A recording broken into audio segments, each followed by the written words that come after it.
une affaire dont on n'a pas fini de reparler. Autre chose, ce soir à 22h25 sur Antenne 2, le magazine de Daniel Lecomte, l'histoire immédiate, avec cette question, faut-il avoir peur des croyants? C'est une question d'actualité au moment où ressurgissent au grand jour toutes les religions. Et bien sûr, entre foi religieuse et fanatisme, il n'y a qu'une étroite frontière qu'il est parfois difficile à définir. Exemple très concret qui se pose dans certains lycées et collèges en ce moment.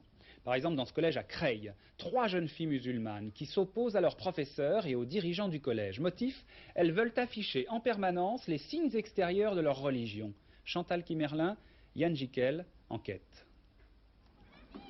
L'objet du délit, le foulard, plus précisément le zif marocain que portent Fatima et Leïla selon leurs convictions musulmanes.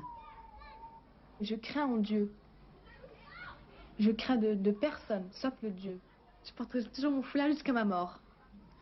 Fatima et Leïla ont 14 et 13 ans. Elles étudient le Coran chez elles, au tableau noir, depuis l'âge de 3 ans. Elles font leurs 5 prières par jour, mais leur but dans la vie, c'est aussi de réussir à l'école.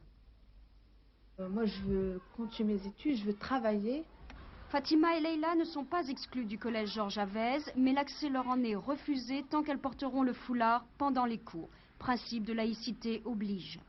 Le problème n'est pas des croyances, le problème est de la manifestation extérieure de cette croyance dans l'enceinte des locaux scolaires et notamment en classe.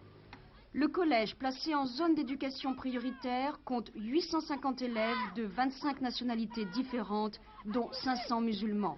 Le problème, c'est de vivre en collectivité et conformément à la notion de neutralité politique ou religieuse.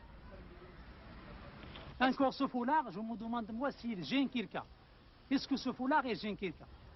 Un père qui lui aussi parle de tolérance et nie faire pression sur ses filles. Moi, si vous voulez, c'est pas mon problème. Si mes filles, ils veulent venir aujourd'hui sans le foulard, moi, je n'ai aucun mot à dire. Vous ne les forcez pas à porter le foulard? Absolument pas. Pour la première fois aujourd'hui, un mois après la rentrée scolaire, le dialogue s'est engagé entre le père des jeunes filles et le principal du collège.